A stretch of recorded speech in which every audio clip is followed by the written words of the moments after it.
le dernier papier de cette séance, je demande à Rima Chemraoui de nous joindre et elle va nous parler du risque épidémiologique à bord des navires. C'est ça. Merci Philippe.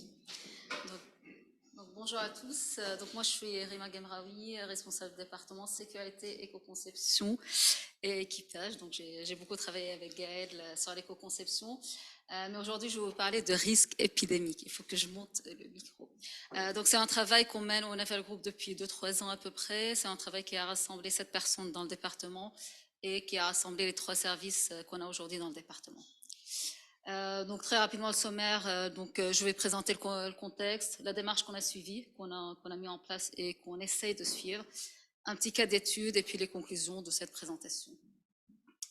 Donc le contexte, je pense que vous l'avez deviné, c'est suite à la crise du Covid qui a impacté beaucoup de navires, que ce soit civils ou militaires, et que ça a eu de très gros impacts où beaucoup de navires donc militaires ont dû arrêter leur mission et des navires civils qui ont dû arrêter leur croisière et certains navires qui se sont retrouvés comme des lieux de confinement et ils ont été beaucoup pointés du doigt comme étant des lieux pour propager des maladies à travers le monde. Donc les navires ont été beaucoup pointés du doigt pendant la crise du Covid. L'historique, en termes d'historique, donc il y a eu beaucoup d'épidémies à travers l'histoire, donc ça ne date pas que du Covid, c'est bien avant. Mais c'est avec le Covid, on voit que les crises ont été très importantes. Il y a eu beaucoup de cas où beaucoup de navires ont été impactés. Donc on voit par exemple sur le porte-avions américain, donc Theodore Roosevelt, où 26% de l'équipage était affecté, arrêt de la mission, un décès. Porte-avions Charles de Gaulle, 60% de l'équipage, pareil, arrêt de la mission. Mais surtout, on voit aussi donc en avril 2020 donc un autre navire français avec 7% de l'équipage qui est affecté, mais arrêt de la mission aussi. Donc, il n'y a pas besoin d'aller très loin dans la contamination pour que cela affecte un navire. Donc, je vais peut-être passer à la planche suivante. Pareil pour les navires civils, donc il y a eu surtout le cas de Diamond Princess dont on a beaucoup entendu parler. 19% de contamination, 14 décès. Et puis le dernier en date, donc le Majestic Princess, 17% de contamination. Ça a eu des impacts financiers qui sont très importants sur les navires. Donc les enjeux, vous l'avez compris, du point de vue purement militaire, qui est dans un domaine qui est le nôtre.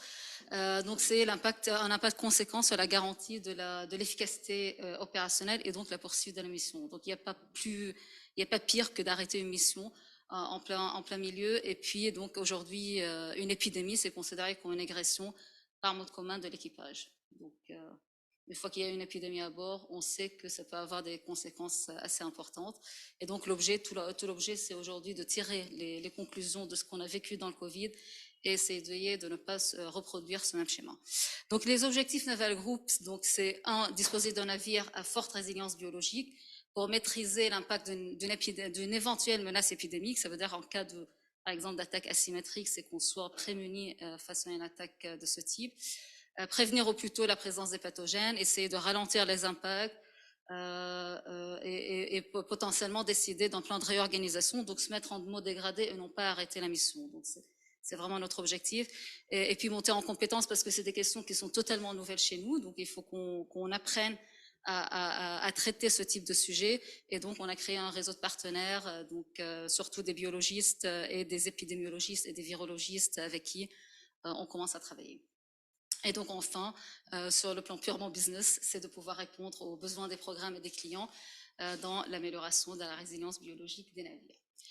Donc pour situer le travail que nous on mène au Naval Group, on a donné une hiérarchie des mesures qu'on peut mettre en place face à une épidémie. Donc le premier, c'est les EPI. Donc ça va se traduire par l'utilisation des masques et des gels hydroalcooliques. Donc ça c'est les mesures qui sont de très bas niveau pour pouvoir faire face à une épidémie. Le deuxième niveau, c'est l'organisationnel. Donc, c'est ce qu'on a vu beaucoup pendant le Covid, c'est le plan de circulation, éviter les contacts, avoir des lieux de confinement quand on a détecté un cas sur un navire. Donc, c'est globalement ça. Et puis, comment on se déplace. Donc, on revoit la façon dont on se déplace sur un navire. Le troisième niveau qui s'est beaucoup développé pendant le Covid, On va confiner, par exemple, les marins 14 jours avant de les envoyer en mission, avant de les embarquer à bord. On va développer des vaccins, mais ça arrive beaucoup plus tard et il faut qu'on connaisse quelle est la maladie dont on veut prémunir. On a mis en place des prises de température avant d'embarquer. Et puis, ça s'est beaucoup développé, même dans certaines villes, mais aussi sur les navires, de faire des prélèvements de d'eau noire, et donc d'essayer de détecter au plus tôt la présence des maladies avant d'avoir les premiers symptômes sur le navire. Et donc, le quatrième niveau dans lequel nous, on essaye de se placer, ce qu'on appelle donc c'est la prévention par conception, hors contexte épidémique. Donc, si demain, il y a une attaque de ce type qui va se produire sur le navire est par conception conçu pour faire face à une telle attaque. Donc, c'est l'architecture et la décontamination en continu. Ça va se traduire par le fait que, quel que soit le type, donc ça va prendre en compte la diversité des pathogènes qu'on peut trouver dans la nature et potentiellement, on espère, les futures maladies qui peuvent se présenter. Ça va prendre en compte l'architecture du navire et ça va on va être amené à mettre en place des systèmes pour pouvoir décontaminer en continu, mais de manière au juste nécessaire du besoin opérationnel. Donc la démarche que nous avons mis en place pour évaluer et réduire, donc d'abord la problématique, donc c'est ce que je viens d'expliquer, c'est qu'on a une multitude de pathogènes. On ne va pas adresser les maladies une à une et mettre des patchs sur un navire une à une. Donc on s'est dit, il faut qu'on comprenne c'est quoi le besoin opérationnel, il faut qu'on arrive à identifier quelles sont les caractéristiques englobantes qui vont impacter la propagation de la maladie sur un navire. À ça couple, donc ce qui rajoute la complexité, c'est qu'on a une diversité de navires, on a une diversité de missions, on a une diversité de la façon dont les gens se déplacent sur le navire et donc une diversité de la manière dont on va plus ou moins accélérer la contamination de l'équipage. Et face à ça, depuis donc la crise du Covid, on a vu donc beaucoup d'entreprises qui ont mis en place plein de systèmes de décontamination. Si on va chercher sur le net, on a une centaine de technos. Donc nous, au départ, on a commencé à chercher ces technos, on a essayé de les tester. Souvent, ça s'est soldé par un échec. Donc on s'était dit, il faut aussi qu'on comprenne selon quels critères nous allons tester ces technologies. Aujourd'hui, il n'y a pas de référentiel pour savoir comment tester les technologies qui sont présentes, pour savoir qu'est-ce qui est acceptable et pas acceptable sur le plan purement clinique. Donc dans cet esprit, donc on a mis en place, merci, cette feuille de route qu'on a proposée sur 4 ans au sein du Naval Group. Donc ça a démarré cette année.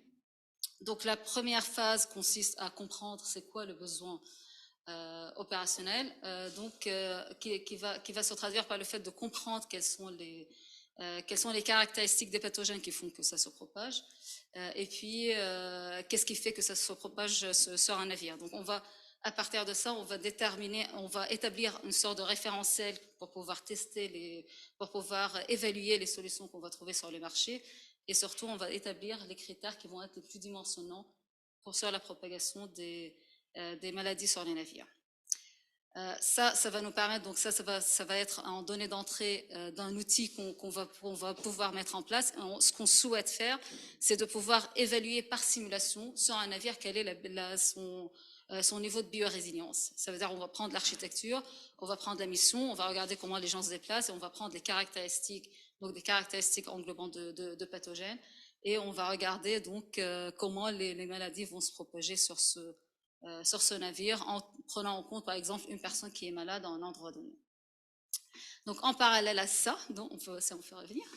En parallèle à ça, donc on continue notre travail de benchmark et de recherche de solutions, et sur la base de ce référentiel qu'on aurait établi, on va pouvoir tester ces solutions. Donc tout ça c'est très théorique. Je vais quand même vous montrer un petit exemple d'application. On va passer à donc le premier exemple, donc c'est l'exemple d'application aujourd'hui que nous on a mis en place. Donc on s'est focalisé dans un premier temps sur les pathogènes aéroportés. C'est le plus intéressant quand on va parler d'architecture. Donc qu'est-ce qu'on a fait? On a commencé déjà, on a voulu déjà comprendre c'est quoi les maladies, parce qu'on est tous des ingénieurs, donc on partait un peu de loin. On a pris une liste de pathogènes qu'on a trouvé donc sur une base médicale sur Internet, une cinquantaine de pathogènes. On s'était dit, on va regarder quels sont les pathogènes les plus impactants sur une mission opérationnels de type militaire. Donc on a commencé à réfléchir sur les critères. Nous, on a l'habitude de faire des index, donc on va regarder la gravité, la probabilité et la détectabilité. On a transposé ça au pathogène. Et donc, en transposant ça, on a dit que c'est quoi la gravité clinique sur une personne, et puis quel est le R0, quelle est la contagiosité de cette maladie, qu'on a traduit par le R0, où on trouve pas mal de data sur le net. Donc, en couplant ces deux critères, on va pouvoir donner un indice de priorisation du risque. Et cet indice de priorisation du risque, on le considère comme l'indice de l'impact sur la mission. Donc on a établi ces deux matrices. Donc la gravité clinique, on va partir donc du niveau 5, c'est catastrophique, donc mortalité, et puis le niveau 1, mineur, donc pas d'impact sur la personne. Et puis la contagiosité, donc on est parti sur les valeurs qu'on trouve, sur les valeurs médicales qu'on trouve. On a essayé de les diviser en 5 niveaux. Donc de 1 à 5, et donc à partir de ces deux matrices, on va les coupler, on va donc multiplier ces deux chiffres, on va se dire que inférieur à 5, pas très grave sur la mission, entre 5 et 8, entre 5 et 9, moyennement grave, et puis au-delà de 9, c'est très grave sur la mission. Donc on a hiérarchisé ces 50 pathogènes, donc là il y a un petit extrait que j'ai mis à l'écran. Donc on a le Covid, on a l'influenza, donc la grippe, et on a la méningite qu'on voit ici. Donc la méningite, on voit que ça a peu d'impact parce que ça a un niveau de contagiosité qui est plutôt bas. Et puis le Covid qui a un niveau de contagiosité qui est plus élevé. Mais on a aussi plein d'autres maladies pour lesquelles aujourd'hui on a des vaccins, mais qui sont encore plus contagieux et où on va se retrouver sur des notes de type 20-25. Donc une fois qu'on a fait cette hiérarchisation, on s'était dit qu'il faut qu'on comprenne comment se propagent les maladies. Donc on a pris dans la liste des 50 pathogènes, on a pris les 12 les plus impactants sur la mission. Et on a lancé une recherche, donc par une petite entreprise donc, qui fait des recherches scientifiques, qui va aller regarder l'état de l'art sur ces maladies, qui nous a ressorti les critères qui sont les plus dimensionnants sur une propagation. Donc ces critères, c'est ce qu'on voit ici. Donc on a la dose, on a une dose qui est donc c'est exprimé par un DI50, c'est la dose infectieuse qui va infecter 50% de la population. Les conditions environnementales, donc principalement l'humidité et la température. Le portage d'un pathogène, donc la distance à laquelle, quand par exemple on va parler, le pathogène il va se déporter. Le temps de survie sans hôte, c'est le temps que le pathogène va rester en suspension dans l'air et toujours contagieux. Et l'émission, c'est la vitesse à laquelle une personne qui, par exemple moi qui est en train de parler, va émettre donc le nombre de micro-organismes que je vais émettre par heure, qui s'exprime en quanta par heure. Donc de cette liste, on voit que en fait c'est la grippe qui a le plus gros quanta par heure, donc qui va émettre le plus de particules par heure, et donc on arrive à un quanta de 500 par heure. Donc 500 micro-organismes sont émis par heure. Donc à partir de cette donnée, on a fait une évaluation empirique. Donc c'est du calcul. On va regarder, donc on veut faire une évaluation du niveau de ventilation dans un local sur un porte-avions donné. On a fait une évaluation, donc on a regardé la quantité d'air qui est injectée dans la pièce, la quantité d'air qui va ressortir et la quantité d'air qui est recyclée. Donc on a calculé ce qu'on appelle le taux de brassage horaire, et on a vu donc à partir d'un taux de brassage horaire de 10, donc quand on est inférieur à 10, on voit que on a une vraie fluctuation du nombre de micro-organismes dans la pièce. Au-dessus de 10, on voit que la fluctuation elle est beaucoup plus basse. Donc on s'était dit qu'on a fait ce calcul donc sur 5 locaux du porte-avions en question. Et on s'était dit qu'autour de 10, il y a quelque chose qui se passe. Donc quand on est 10 et inférieur à 10 en taux de brassage horaire, il faut peut-être qu'on regarde un peu plus avec attention ce qui se passe dans ce local. Ça veut dire qu'il n'est pas assez brassé, l'air n'est pas assez brassé, ou l'air n'est pas assez aéré. Donc on a pris un local qui a un taux de brassage de 10, et si on peut passer à la planche suivante. Et on a fait tout simplement des modélisations CFD, où on va avoir la carte des vents, on va regarder comment le vent comment les flux d'air se circulent dans la pièce, et donc on va identifier des zones de turbulence. Donc on va se dire que dans ces zones de turbulence, potentiellement les pathogènes vont s'accumuler, et puis des zones d'accumulation. Donc ce qu'on voit ici, c'est là où il en a les bouches d'aération, où on peut avoir aussi des zones d'accumulation. Donc on se dit que potentiellement c'est dans ces zones-là qu'il faut peut-être mettre un peu plus d'attention de comment on va brasser l'air dans ces zones.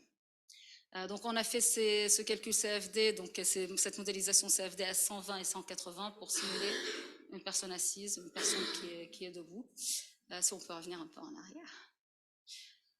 Donc ça, c'est la première étape du travail. Et donc la deuxième étape qu'on est en train de faire aujourd'hui, c'est donc dans la pièce, on a 10 personnes. On va considérer qu'il y a une personne malade, donc celle qui est par exemple en rouge.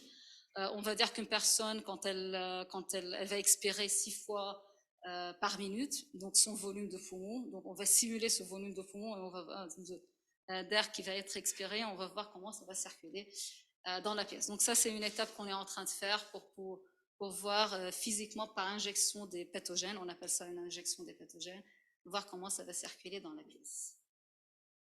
Donc ça, on peut passer. Donc pour la suite des travaux, donc vous l'avez compris, on a fait une étude donc par une petite boîte qui nous a fait donc ça a quand même une certaine crédibilité, mais on souhaite faire valider ces hypothèses par des médecins. Donc aujourd'hui, on travaille pas mal avec l'IRBA. Notre objectif, c'est quand même de valider nos hypothèses pour pouvoir considérer que c'est notre référentiel de travail, parce qu'on veut faire quelque chose qui fonctionne plutôt pas mal, et puis de continuer ces recherches peut-être sur les autres pathogènes, afin de déterminer ces caractéristiques englobantes. Et puis on a fait surtout une modélisation qui est très statique, ça ne tient pas du tout en compte de la dynamique de la transmission des maladies. Il faut qu'on regarde aussi la dynamique quand les gens se déplacent, quand il y a plusieurs personnes malades, et puis la distribution des pathogènes. Quand on parle, on a considéré que c'est homogène, ça ne l'est absolument pas. Il y a aussi des pathogènes qui vont tomber, sachant qu'il y a quelque chose que j'ai pas dit, que le quanta par heure, médicalement parlant, est considéré comme une valeur pire qu'un. Parce que quand on va émettre des micro-organismes, il y a des micro-organismes qui sont infectieux, d'autres qui ne le sont pas. Et donc là, on va prendre l'ensemble, on va considérer que l'ensemble est infectieux. Et puis donc le modèle de propagation par déplacement. Et puis donc notre objectif, c'est vraiment d'identifier le modèle qu'on peut avoir sur les navires de cette propagation, parce qu'on ne peut pas se baser sur les modèles qu'on peut trouver, donc les modèles médicaux qui ils sont très statistiques, qui sont très liés à une maladie donnée, où nous, on n'a pas réellement de statistiques. Sur un porte-avions, on va avoir 2000 personnes. Donc statistiquement parlant, ce n'est pas très représentatif de ce qui peut se passer. Donc pour finir, les prochaines étapes, donc ça c'est les prémices de ce travail. Donc là aujourd'hui, nous on a lancé une thèse, donc la thèse de Clara Engels qui a démarré donc ce 1er octobre. Donc en partenariat avec Centrale Nantes, l'IRBA et donc l'Agence de l'innovation de la défense. C'est une thèse Cifre Défense. Donc elle va affiner donc ces données d'entrée, donc ces hypothèses qui sont prises. Elle va mettre en place les modèles de propagation et mettre au point l'outil de simulation qui est très adapté à notre domaine. En parallèle, donc on est en train aussi de faire des travaux pour déterminer les habitudes des marins sur les navires. C'est pour identifier ce qu'on appelle des missions types sur un navire. Donc ça, c'est des personnes du facteur humain qui travaillent sur ça. Donc on a lancé un questionnaire avec le service des santé des armées, donc qui l'ont relu, et donc là on va le diffuser à plus grande échelle vers la marine. Et puis donc la dernière étape, c'est ce que j'ai dit, donc c'est de rechercher des solutions, les tester expérimentalement, et après une fois qu'on a mis au point notre outil de simulation, on va entrer les paramètres et on va pouvoir dire quelle est la probabilité ou quel est le pourcentage d'amélioration quand on a mis tel et tel système à tel et tel endroit dans le navire. Donc voilà, c'est tout pour ma présentation. N'hésitez pas si vous avez des questions.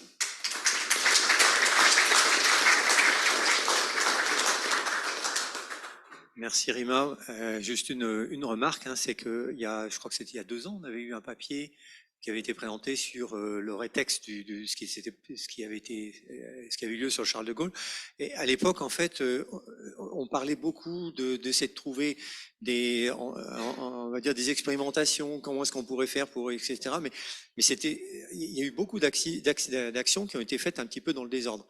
Et là, ce que je note, c'est que Rima, tu as mis en place une vraie feuille de route pour essayer d'avancer de façon cohérente et sur la durée. Donc, merci pour ce travail. Et voilà. Bon, si maintenant il y a des questions. En fait, c'est la même démarche. L'objectif, c'est que ça soit la même démarche. Donc, par exemple, le questionnaire qu'on lance face aux marins, donc ça va être sur un sous-marin. Où on aura 30 personnes. L'idée, c'est de définir la méthode pour établir les missions types. Mais c'est la même chose, on considère que le sous-marin, c'est un environnement qui est plus fermé, donc il y a moins de risques d'importer des maladies, mais il y a moins d'espace pour mettre en place des solutions d'isolement, exactement. Mais après, pour nous, c'est la même démarche. Aujourd'hui, on est vraiment aux prémices. Donc là, on a eu une opportunité de faire cette étude-là que j'ai présentée sur un porte-avions, mais ça sera exactement la même démarche.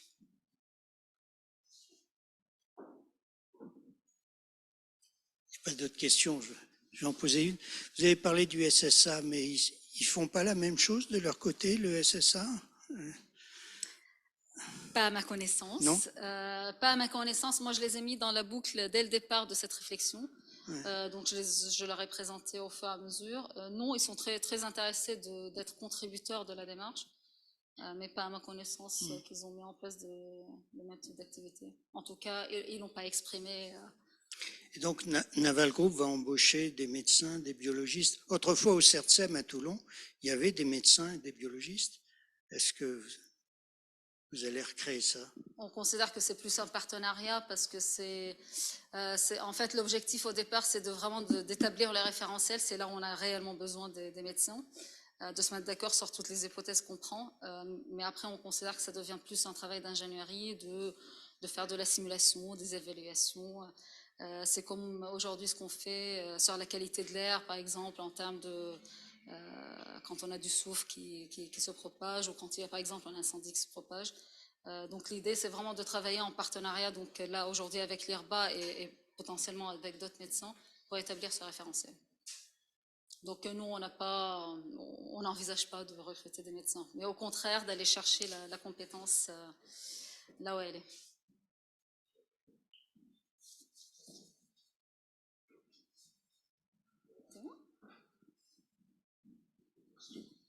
Écoutez, s'il n'y a pas d'autres questions, merci beaucoup. On tient quasiment l'horaire à quelques minutes près. Donc, merci à tous les présentateurs de ce matin et à tous ceux qui ont participé à cette discussion. Nous allons aller déjeuner. Il y a pas mal de bistrots dans le quartier. Je pense qu'on trouvera notre bonheur. Et on se donne rendez-vous à 14h, c'est ça? Donc 14h, précise, de retour ici. Bon appétit à tous.